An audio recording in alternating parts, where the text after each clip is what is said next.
दोस्तों, उस समय हुआ क्या था। दरअसल मैं गई हुई थी अपने मायके क्योंकि मुझे हुआ था बेबी और मैं 3 महीने के लिए अपने मायके चली गई थी। उसी बीच मेरे हस्बैंड को एक घर जो है शिफ्ट करना पड़ा और दूसरे घर में जाके वह शिफ्ट हुए थे क्योंकि जो मकान मालिक था बहुत दिनों से प्रेशर कर रहा था घर खाली करने के लिए। तो मेरे हस्बैंड को आनन फानन जल्दी ही कोई घर तलाशना पड़ा और जो घर उन्होंने तलाशा और जिस घर में वो रहने के लिए गए, 3 महीने के अंदर उस घर में उनकी ऐसी हालत हुई और ऐसी ऐसी अजीबोगरीब चीज़ें जो उस घर में उनके साथ हुई, वो सही में रोंगटे खड़े कर देने वाली थी। उसके बाद जो सारी घटना थी वो आने के बाद मेरे हस्बैंड ने मुझे भी बताई, तो मैं भी सुनकर शॉक्ड थी कि ऐसा आज के युग में जिसे हम सोचते हैं कि ये सब होता ही नहीं है, लेकिन वाकई में जब वो घटना उनके मुंह से मैंने रियल में सुनी तो मैं भी दंग रह गई कि ऐसी चीज़ें भी दुनिया में होती है। तो दोस्तों, वो घर कैसा था, उसमें क्या क्या उनके साथ घटनाएं हुई और वो घर उन्होंने किराए से मजबूरी में लिया तो सही, लेकिन कितने दिन में उन्होंने जल्दी ही उस घर को खाली कर दिया और उस घर में जो क्या क्या उनके साथ में हुए हैं हादसे, वो सुनकर भी आप दंग रह जाएंगे। तो चलिए पूरी कहानी आज आपको सुनाते हैं। दोस्तों, ये कहानी आप सुन रहे होंगे तो आपको ऐसे लग रहा होगा कि ये झूठ है, लेकिन ये झूठ नहीं है, ये सच्ची घटना है जो वाकई में मेरे हस्बैंड के साथ में घटित हुई है और ये वाकई में सच्ची ही घटना है। तो पूरी कहानी को आप सीरियसली सुनिएगा, इसे मजाक में मत लीजिएगा, वाकई में सच्ची में घटित घटना है। तो चलिए शुरू करते हैं आज की हमारी कहानी। नमस्कार दोस्तों, आप लोग का मेरे चैनल में स्वागत है। दोस्तों, कहानी को शुरू करने से पहले सिर्फ आपसे ये कहना चाहूँगी, अगर आपको कहानी तो चैनल को सब्सक्राइब करें और कहानी को ज़्यादा से ज़्यादा अपने फ्रेंड्स और फैमिली में भी शेयर करें कि ऐसी घटनाएं भी दुनिया में होती है। तो सावधान रहे, सतर्क रहे। और ये कहानी सुनाने का मकसद दोस्तों आपको किसी प्रकार का डराना या किसी प्रकार की आपके मन में ऐसी कोई भावना पैदा करना नहीं है, सिर्फ आपको सतर्क करना है कि ऐसी घटनाएँ भी होती है जिससे आप भी हमेशा सचेत रहे आगे जीवन में। तो कहानी जो है बहुत ही इंटरेस्टिंग और आप लोगों को अंत तक बहुत ही मज़ा भी आने वाला है। तो दोस्तों, होता क्या है, मतलब मैं जो थी मुझे बेबी हुआ था और मैं अपने मायके गई हुई थी 3 महीने के लिए। उसी बीच मेरे हस्बैंड ने पीछे से घर शिफ्ट किया क्योंकि जो मकान मालिक था जिस घर में हम रह रहे थे उस समय, वहाँ का जो मकान मालिक था वो बहुत दिनों से प्रेशर कर रहा था, आप जल्दी घर खाली करिए, क्योंकि वो खुद वहाँ रहने के लिए आने वाले थे। तो उन्होंने बोला कि हम खुद वहाँ रहने के लिए आएंगे तो आप जल्दी से घर खाली करिए। तो उस समय मेरे हस्बैंड को जानकारी नहीं थी, तो उनको नहीं समझ में आया। उनको आनन फानन में जो वो घर था वो मिला, तो उन्होंने उसी घर को ले लिया। वो 13 नंबर का घर था, उसका नंबर भी 13 था। तो वो घर को लिए और उसके बाद उन्होंने उस घर के बारे में कोई जानकारी नहीं निकाली, न पूछताछ की उनको ऐसी चीज़ों के बारे में। हालांकि कौन ऐसा सोचता है कि ऐसा कुछ होगा क्या, ऐसी चीज़ें कौन मानता भी है, कोई नहीं मानता है। और नहीं ऐसी चीज़ें कोई सोचता है कि इस घर में कुछ ऐसा तो नहीं है, पूछताछ करे फिर ले, इतना डीपली कोई सोचता भी नहीं है और ज़्यादातर जेंट्स लोग तो ऐसा सोचते ही नहीं है। तो उन्होंने क्या किया, उस घर को ले लिया रेंट पे। रेंट पे लेने के बाद पूरा घर का जो सामान था उन्होंने वहाँ ले जाके शिफ्ट किया, सब किया। रहना जब उन्होंने शुरू किया उसके बाद दोस्तों उनके साथ में जो जो घटित हुआ आप सुनकर दंग रह जाएंगे। जब वो उस घर में रहने लगे तो उनको पहले तो नहीं पता था कि घर ऐसा विचित्र टाइप का है या उसमें कुछ तो गड़बड़ है घर के अंदर। उनको इस चीज़ का बिल्कुल भी आभास नहीं था। मस्त वो अपना रहना चालू किए। अकेले ही थे वो उस समय, क्योंकि मैं भी वहाँ नहीं थी और घर में और कोई भी नहीं था, वो अकेले ही थे।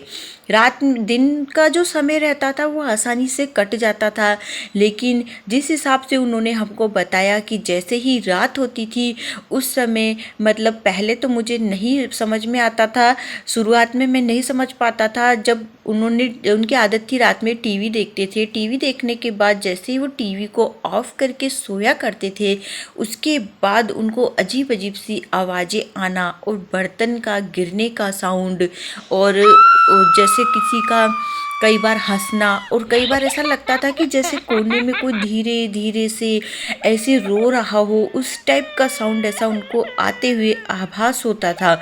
उसके बाद वो सोचते थे अरे ये मतलब क्या हो रहा है, कौन रो रहा है। तो कई बार उनके मन में विचार आता था, तो कई बार क्या किया, वो उठ के जाके देखते थे सब तरफ में, तो उनको कोई दिखाई नहीं देता था। और कई बार ऐसा वो बताते थे कि जो लाइट थी मैं जला के सोता था, ऑन करके सोता था लाइट को, हॉल की लाइट को, वो अपने आप कई बार बंद हो जाया करती थी। ऐसी ऐसी घटनाएं होती थी।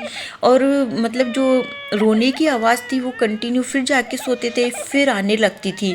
उसके बाद वो इतना परेशान हो जाते थे। उसके बाद उन्होंने सोचा कि फिर कुछ दिन ऐसे निकलते रहे, फिर ऐसी आवाज़ें अक्सर आती ही रहती थी। तो उन्होंने इसका रास्ता निकालने का सोचा कि क्या करूँ, अब कहाँ जाके सोऊं, अब घर तो ले लिया हूँ, क्या करूँ समझ में नहीं आ रहा कि आखिर में माजरा क्या है, ये आवाज़ कहाँ से आती रहती है रोने की। क्योंकि उन चीज़ों को वो भी इतना मानते नहीं थे, भूत प्रेत वगैरह, हालांकि कौन इंसान मानता है, सबको ऐसा लगता है कि ये सब होता ही नहीं है। तो उसको उनको ऐसा लगता था कि कुछ तो गड़बड़ है कि क्या है। उसके बाद उनकी नींद बहुत ज़्यादा डिस्टर्ब होती थी रात में। फिर उन्होंने रास्ता निकाला कि मैं ऐसा करता हूँ, टीवी का साउंड पूरा ऑन करके ही सो जाता हूँ। उसके बाद वो क्या करते थे, तेज़ साउंड में टीवी ऑन कर देते थे और उसी साउंड में सो जाया करते थे, ताकि उनको किसी प्रकार की आवाज़ आए ही ना। और उसके बाद फिर जब वो तेज़ साउंड में उसको ऑन करके सो जाते थे, उसके बाद भी उनको ऐसा आभास होता था कि जैसे उनके पास में आके कोई सोया है। वो क्या करते थे, एक चादर लेते थे, उससे पूरा अपना मुंह ढक के, पूरी बॉडी को ढक के सो जाते थे। लेकिन उसके बाद उनको ऐसा आभास होता था कि उनके पास में आके कोई सो रहा है, उनको मतलब टच कर रहा है, इस तरीके का उनको आभास होता था। फिर मतलब वो उन्होंने जैसे तैसे 10 दिन उस घर में निकाला, मतलब सोया। उसके बाद कई बार वो क्या करते थे कि अपने दोस्तों को ले आते थे, रात में बहुत देर तक उनको अपने पास में बैठा के रखते थे। लेकिन अब उनको भी तो अपने घर जाना रहता था, फिर वो घर चले जाते थे। मतलब वो ऐसा बता रहे थे कि मतलब मैं कभी इन सब चीज़ों से नहीं डरता था, लेकिन लास्ट में जाके जैसे जैसे मैंने 10 दिन निकाले, उसके बाद तो मुझे भी उस घर में डर का आभास होने लगा। मुझे भी डर सा लगने लगा था कि यहाँ कुछ तो गड़बड़ है, मेरे साथ 10 दिन से विचित्र विचित्र घटनाएं हो रही है। कभी बर्तन का गिरना, कभी किसका रोने की आवाज़। फिर एक दिन उन्होंने बगल वाले से किसी से पूछा कि आपको रात में कुछ आवाज़ें आती है क्या, तो उन्होंने मना कर दिया नहीं आती। लेकिन एक बुजुर्ग व्यक्ति जो उधर से जा रहा था, उनसे भी एक बार पूछा उन्होंने, तो उन्होंने एक बार ऐसा बोला कि बेटा तुम इस घर को क्यों लिए हो किराए से, इस घर को तुम खाली कर दो। जब उन्होंने बात बोली तो फिर उनके मन में क्वेश्चन मार्क आया कि इन्होंने ऐसा क्यों बोला। उन्होंने पूरी बात नहीं बताई, लेकिन उनको ऐसा लगा कि इन्होंने ऐसा क्यों बोला कि इस घर को खाली कर दो, तो कुछ तो भी इस घर में गड़बड़ है। उसके बाद से उन्होंने बोला कि मैंने उस घर में सोना ही बंद कर दिया, मैं अपने दोस्त के यहाँ पे सोने लगा मजबूरन, कि क्या करता, मुझे तो मतलब उस घर में सोना ही बहुत ज़्यादा मुश्किल हो जाता था। ऐसी ऐसी आवाज़ें आती थी, ऐसा लगता था जैसे बगल में आके कोई सो रहा है। और ऐसे रात में इंसान चैन से सो ही नहीं पाएगा तो दिन में काम कैसे करेगा। तो मेरे लिए तो बहुत ज़्यादा मुश्किल हो गया था। उन्होंने इस प्रकार से बताया। उसके बाद उन्होंने क्या किया, मतलब अपने दोस्त के यहाँ सोने लगा और सोने लगे। उसके बाद फिर उन्होंने जैसे तैसे 3 महीने निकले, कैसे भी कटे। और जब हमारे आने का टाइम होने लगा था, तो उन्होंने अपने दोस्त को ही बोला कि तुम ऐसा करो कि दूसरा घर, किराए का घर देखो, अब वहाँ रहना पॉसिबल नहीं है, प्लस मेरी फैमिली भी आने वाली है, तो मैं उस घर में उनको नहीं रखना चाहता। फिर वो उस घर में दोबारा गए ही नहीं। उनको इतना डर लगा उस घर में जाने से ही, उनके साथ जो जो घटनाएं हुई थी, कई घटनाएं तो उन्होंने डिटेल में हमको बताई भी नहीं, डर के मारे। मतलब वो इतना डर गए थे इन घटनाओं से, मतलब उस घर में जो हुआ था। तो उसके बाद उन्होंने बोला कि मैं तो उस घर को खाली करने तक के लिए भी नहीं गया था, मतलब सामान लेने भी मेरा दोस्त को ही मैंने भेजा था। मतलब उस घर में मैं जाना ही नहीं चाहता था दोबारा। तो मेरा दोस्त भी मेरे ऊपर हंसने लगा, लेकिन फिर भी चलो वो मेरी बात को रखने के लिए वो गया। दिन में पूरा सामान वहाँ से खाली करके वो दिन में ही मतलब लेके आ गया था। उसके बाद उन्होंने दूसरा घर लिया। उसके बाद हम लोग जब वहाँ से आए थे, तो हम लोग दूसरे घर में ही शिफ्ट हुए थे। उस घर में हम एक बार भी नहीं गए। वो तो लक की बात है कि अच्छा हुआ कि मुझे बेबी हुआ था और मैं वहाँ नहीं थी अपने बेबी को लेकर।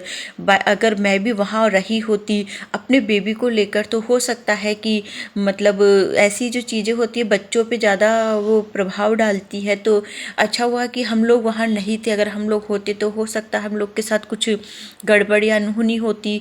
तो लक की बात है कि जिस समय उन्होंने वो घर शिफ्ट किया तो वो अकेले ही थे, हम सब वहाँ नहीं थे।